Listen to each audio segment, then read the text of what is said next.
Hello all, I hope you're doing well today. I'm recording this from Leicester.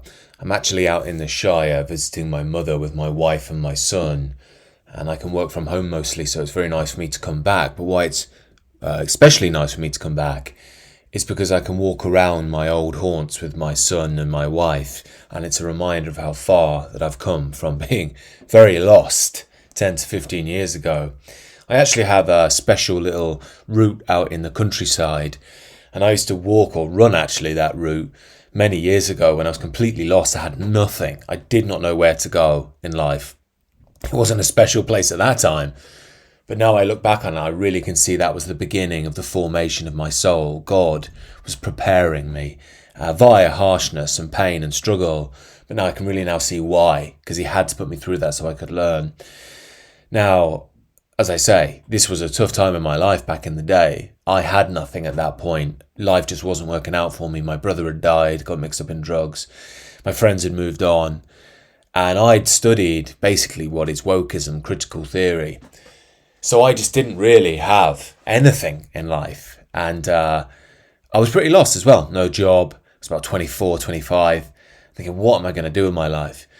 And up to that point, I was just kind of drinking and smoking and wanted to be a folk musician, So listening to lots of Bob Dylan and sort of English socialist style music, but it was speaking to a world that just wasn't my world. And I wasn't ready to recognize that. But bit by bit, things started to come through. The green shoots of recovery started to come through when I thought one day, look, I'm just going to go for a run. And I know that sounds like a small thing, but I went for a run in a ripped up old Nirvana t-shirt, a pair of old Converse and a pair of khaki, training shorts. I must have looked like a right state, like I was running away from a crime scene or something. But I didn't have anything else to wear. But I went for a run and I think I made it, half a mile, and then was just coughing my guts up, sending any exercise since playing football as a youngster. But it was a start, and it was something which spoke to me in a way I can't really explain. Maybe it was I was changing and moving into something. Maybe it was just the first time I'd done something positive. But I started running more and more, and every day I ran a little bit further. And then I got to that point where I was running miles and miles and miles all around the countryside in Leicestershire. And I had nothing else to do, so I started thinking, well, this is my thing now. And then I got into eating healthily. And I started to learn about how you present yourself in life, how you talk to women, all this stuff I just didn't know. And although I didn't have anything externally, I was building something internally. And that's why I believe God was putting me out there. Now, I've spoken before, especially on the Substack calls for the members. I've always recommended the book, Transformation by Robert Johnson. It's a tiny little book, really worth picking up. But he speaks about the 3 levels of consciousness of modern man. And he explains each with a famous literary figure. 2nd-dimensional consciousness is Cervantes' Don Quixote. If you don't know Don Quixote, he's sort of a comedic figure who doesn't know how foolish he is. And he says that in a way, people who have that level of consciousness kind of enjoy life, but they don't realize they're a fool. And I think we've all met that person. They sort of blissfully wander through life in sort of ignorance in a way. But most people, and myself included, especially at that point, were in 3rd-dimensional consciousness or 3-dimensional consciousness, and he explains that with Hamlet, and that's the to be or not to be. You just don't know where you are. You don't know what's true, and it's a really nasty place to be that, but a very valuable place to be, because you're being boiled, but it's also the introduction of hell, but heaven as well, and it's up to you really, or opening up to God and transformation, so you can go on to 4th-dimensional consciousness, which he refers to as Faustian. The idea of letting go of the mind, if you will. It's the German Faust, not the more Western Faust, and overcoming what you are. Now, I don't want to make out that I'm completely in that state, but I definitely have left that hell state of 3rd-dimensional consciousness, which I'd seen kill many men. I really have. So I knew it was serious, and I knew I was up against it in some of my own challenges. Now, I tend to flip between 3rd and 4th, but at least I know what I'm doing now. Whereas in the past, God, it's painful when you're lost and you don't know where you're going, when you have no direction home. It is scary. But anyway, I realised that the world had to kick my ass, so I was prepared to mature and grow up. And in the end, where my journey led me was out of that lonely place. I ended up getting a good job in the world. I knew what to do with women all of a sudden. I read the red pill stuff. I knew how to present myself. And yeah, for a couple of years, I kicked ass in the world. That wasn't really me though, but my point is that I realised that you can actually evolve, and it was a very powerful lesson. So when I came back to Leicester, I'd always do that same route around and contemplate what's happened in my life, what's changed. What always struck me was the man who came back was not the man who set out his goals. That's growth.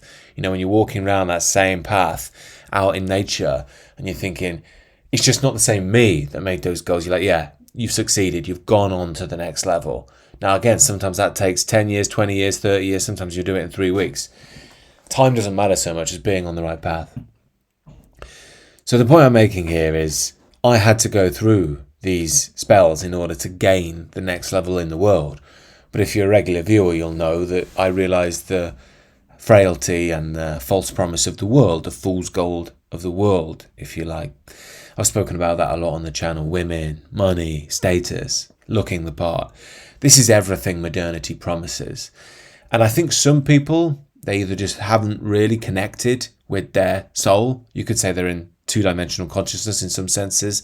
Match of the Day, Love Island, that will do them. But deep down, their soul is still there, yearning for true meaning. But a lot of people are still in that third-dimensional consciousness where they are stuck in that to be or not to be. They don't know which way to go. The pull of the world on one side, this pull of something deeper on the other. And for me personally, I had to go through another major collapse and rebirth around the age of 30. It was more 29 going into 30, but still, it's a very key age that. I've spoken about it before. The age 30 transition is really the entrance into the adult world. And it doesn't mean 30 literally. It can be at 27, it could be at 34. But that process is almost an introduction into, you as an adult. And that's what it was for me. Now, I've spoken before on the channel, I was quite lucky in many ways. One, to have my soul opened. One, to be destroyed completely, because that allowed my ego to get out of the way. But two, to meet some really good people who could guide me a little bit. Because it's really difficult to find your way in this world. But I really felt like I was alive in that stage of my life, really on fire with just spiritual truth. And again, it was because I was destroyed, and it revealed a more core energy. And that could be fourth dimensional consciousness, you could say. For me, it felt like a very small sort of cube sort of size thing around my heart. And I just had an intuitive knowledge, I've got to protect that. Whatever I need to do, whether it's, being sober, whether it's not going near the ladies, whatever.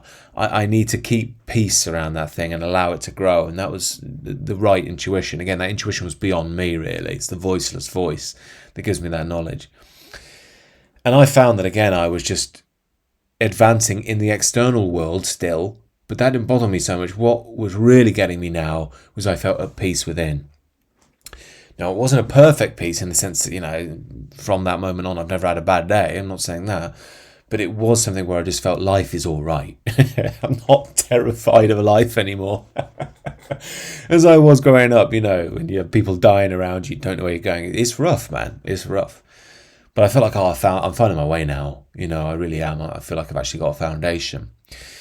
And this was at the time, actually, where Jordan Peterson was coming out. And I could see this as sort of awakening going on in Western men, in Western culture anyway. You could say it's the sort of reawakening of the masculine principle. And around that time, I was a bit before Jordan Peterson, so I didn't really catch that wave so much. Although I did watch a lot of his stuff, but I kind of already was very much on that track anyway. Jung and Joseph Campbell and all that. But the point I'm making, at this point, I realised that a lot of men were going the wrong way. Which is very clear that they were sad, they were doing jobs they didn't like, depressed, all this sort of stuff, not really finding their way. And I started doing lots of men's work in London, groups in London, coaching with men, all that sort of stuff. And then I started to look around and realised, God, these problems are so much bigger than me. I've conceptualised it's just my life. And then I realised, no, I'm just basically like an ant in an ocean. These forces are just bigger than I've given them credit for. What I'm really challenging, what I'm really dealing with, what really messed me up, what's really messing so many men up. Yeah, it might be a distant father. Yeah, it might be they got mixed up in drugs. Yeah, it might be that they feel atomized or they're doing a meaningless job. But all of that collectively is the collapse of modernity, And modernity, as it's starting to fall, is starting to pull away all of the foundations which gave men meaning in life. I've spoken about these a lot on the channel, the three fathers, the traditional underpinnings of who we are. And if you don't give these men journeys into something, they will feel lost. And then I started to realize as I started to do the new channels, Richard IV and this channel, what I believe our age is really calling for is the rise of a new collective soul. And that journey is in each of us as individuals. Yeah, we're all suffering on the individual level, but there's a meta level that we're facing as well. And again, that's the real spiritual challenge of our era. That's when we realize we're soldiers, spiritual soldiers, in this challenge. And that's exactly what I'm building this channel on, is this reawakening, as well as the work I'm doing with guys, the 7 steps, which is the actual initiation work. And again, I'm looking to do that perhaps every couple of months now. I'm going to hold my first free call on it this weekend on Saturday, 5 p.m. UK time on Zoom. If you want to join, feel free to come along down below. You can just join the Substack, let me know, DM me, shoot me an email. All the information's on the Substack. But just come along, because I think this is the future, and men need something to be initiated into. They need a path with which they can almost jettison, a lot of their old self, their old pain, and not get lost in that dangerous, chaotic wilderness, which I was in for a long time. And I know from personal experience that chaotic wilderness, it's what produces greatness, but it's also what can eat you alive. And that's what happens to so many men in this day and age. It's dangerous to step out of the norm because you're in the unknown. Yeah, unknown is chaos, but in chaos is the great opportunity, but also the great threat. But the aim of this work is to really allow us to step into that in a structured way and transform. As I say, if this is a bit of you, do make sure you subscribe to this channel, but also come along to the free calls as well I've got coming up. Anyway, peace be with you, friends. Look forward to connecting again soon.